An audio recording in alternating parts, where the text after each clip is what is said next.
Students, good morning all of you. आप लोग कैसे हैं? हमें उम्मीद है आप लोग स्वस्थ होंगे, मस्त होंगे और अपने बोर्ड एग्जामिनेशन की पढ़ाई में व्यस्त होंगे। डियर स्टूडेंट्स, आज का जो हमारा टॉपिक है क्लास 10th का मैथमेटिक्स है और आपके बोर्ड एग्जामिनेशन को देखते हुए हम ये दो प्रश्न लिए हैं। अभी नीचे वाला तो नहीं कह सकते, लेकिन ये भी 2 नंबर में पूछा था, हमने देखा है। और ये जो ऊपर वाला है, दो इस तरह का प्रश्न लगातार आज 4 वर्षों से 6 नंबर में आता है और या तो 4 नंबर में आता है। सिद्ध कीजिए अपरिमेय है, उसी को देखते हुए हमने ये प्रश्न दिया है। तो अगर इसको आप समझ गए तो 4 नंबर से 6 नंबर पक्का है इस प्रश्न में, और 2 नंबर का ये प्रश्न मिला जुला करके 5-6 मिनट के वीडियो में आप 6 नंबर से लेकर के 8 नंबर आसानी से स्कोर कर सकते हैं। तो आप कहीं मत जाइएगा, सीधे आप मिस मत कीजिएगा, स्किप मत कीजिएगा, समझ में आपके 100% आएगा।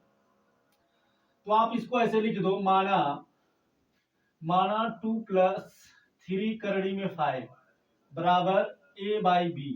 ठीक है, a/b यहां लिख दो, जहां a/b क्या है? परिमेय संख्या है। क्या है? परिमेय संख्या है। ठीक, हमने मान लिया 2 + 3 करड़ी में 5 बराबर a/b। a/b एक परिमेय है। परिमेय का मतलब है जिसको निर्धारित किया जा सकता है पूर्ण रूप से। ठीक, अब देखो, या इसको आप ऐसे भी लीजिए, इसको इधर ले जाओ तो ये हो जाएगा 3 करड़ी में 5 बराबर हो जाएगा a/b, और ये प्लस सिंबल है, इधर आएगा तो माइनस हो जाएगा।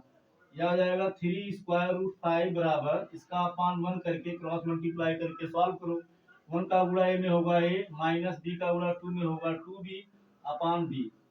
ठीक, या इसका इसमें मल्टीप्लाई है तो इधर जाएगा डिवाइड हो जाएगा, तो जाएगा a - 2b अपान, सॉरी, या करड़ी में 5 बराबर हो जाएगा a - 2b, ये आपका a है, अपान हो जाएगा 3 का इधर मल्टीप्लाई है। ठीक है ना, 3 का क्या है? 3 का 5 में मल्टीप्लाई इधर जाएगा तो डिवाइड हो जाएगा, तो b तो पहले से था, a भी आएगा, ऐसे हो जाएगा, 3 भी हो गया। तो यहाँ लिखो, चूंकि a - 2b अपान 3b क्या है? परिमेय है, परिमेय संख्या है, परिमेय संख्या है। ठीक है, आप जानते हैं चूंकि a/b को हमने ऑलरेडी पहले से परिमेय मान लिया है, तो 3 तो परिमेय संख्या है, ये है। परिमेय का मतलब, अपरिमेय संख्या का मतलब वह होता है जिसका मान शुद्ध शुद्ध नहीं लिखा जा सकता। जैसे मान लो करड़ी में 4 है, करड़ी में 4 है, इतना बराबर आप 2 लिख सकते हो। करड़ी में 9 का आप 3 लिख सकते हो। लेकिन अगर मान लो करड़ी में 3 दिया है तो इसके लिए कोई परफेक्ट वैल्यू नहीं मिलेगा कि उसका गुणा उसी में कर दे फिर 3 आ जाए। जैसे 3 का गुणा 3 में करेंगे 9 आएगा, 2 का गुणा 2 में करेंगे 4 आएगा, लेकिन 3 का कोई ऐसा वैल्यू नहीं मिलेगा कि उसका गुणा उसी में कर दे 3 के बराबर आ जाए। तो इसलिए इसको हम क्या बोलते हैं? अपरिमेय। तो ये तो अपरिमेय है नहीं, ये परिमेय है। तो यह इसके बराबर है, किसके बराबर है? √5 के। तो यहाँ लिखेंगे इसलिए √5 परिमेय संख्या है, परिमेय संख्या होगी। ठीक है ना, होगी। क्यों होगी? क्योंकि यह परिमेय है और यह इसके बराबर है, तो यह भी परिमेय होगी। अब यहाँ लिखेंगे चूंकि यह कल्पना के विरुद्ध है। कल्पना के क्या है? कल्पना के विरुद्ध है। विरुद्ध है, क्यों विरुद्ध है? क्योंकि क्योंकि क्या है? करड़ी में 5 अपरिमेय है। क्या है? अपरिमेय। आप जानते हैं 5 के लिए कोई ऐसी संख्या मिलेगी ही नहीं कि उसका वर्गमूल निकाल दो। जैसे 4 का वर्गमूल 2 हो गया, 2 का गुणा 2 में करेंगे 4 आएगा, 9 का वर्गमूल 3 होगा, 3 का गुणा 3 में करेंगे 9 आएगा, 16 का वर्गमूल 4 होगा, 4 का गुणा 4 में करेंगे 16 आएगा। लेकिन क्या 5 के लिए कोई ऐसी संख्या है कि वर्गमूल निकाले फिर उसका गुणा उसी में करे 5 आए? नहीं है। तो इसलिए 5 क्या है? अपरिमेय है।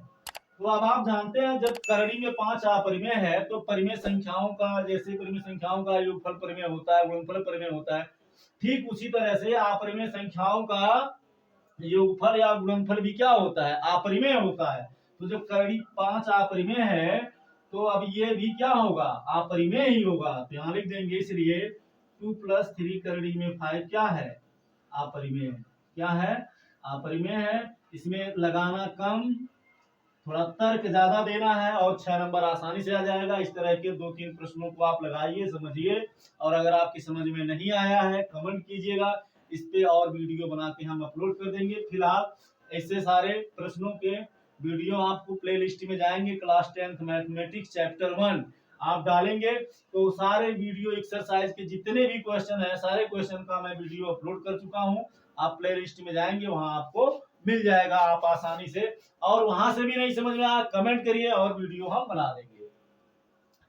क्वेश्चन नंबर 2 दिया है 4/25 को बिना भाग दिए। बच्चे कंफ्यूज हो जाते, कहते यार भाग नहीं देंगे तो कैसे आएगा, दशमलव में निरूपित करो।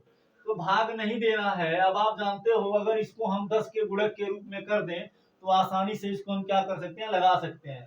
तो यहाँ ऊपर नीचे 4 का गुणा कर दो, ठीक है ना, यहाँ लिख दो अंश व हर में, अंश व हर में 4 से गुणा करने पर, गुणा करने पर, तो 4 का गुणा 4 में करेंगे 16, 25 का गुणा 4 में करेंगे कितना हो जाएगा 100, कितना हो जाएगा 100।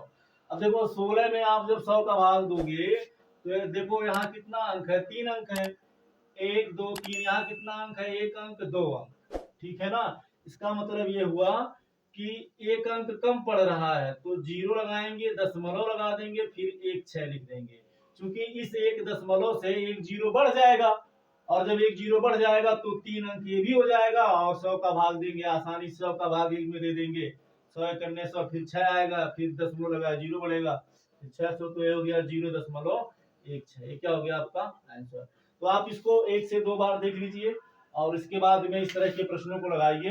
कितनों कम, 4 से 8 नंबर आप आसान, अगर ये क्वेश्चन 4 नंबर में आएगा 2 ये 6 नंबर, अगर ये प्रश्न 6 नंबर में आया तो 6 ये 2 ये 8 नंबर, ये 8 नंबर आसानी से आप स्कोर कर सकते हैं। तो वीडियो आपको कैसा लगा जरूर कमेंट करिएगा। फिर मिलेंगे नेक्स्ट क्लास में नेक्स्ट टॉपिक के साथ। थैंक यू सो मच, जय हिंद।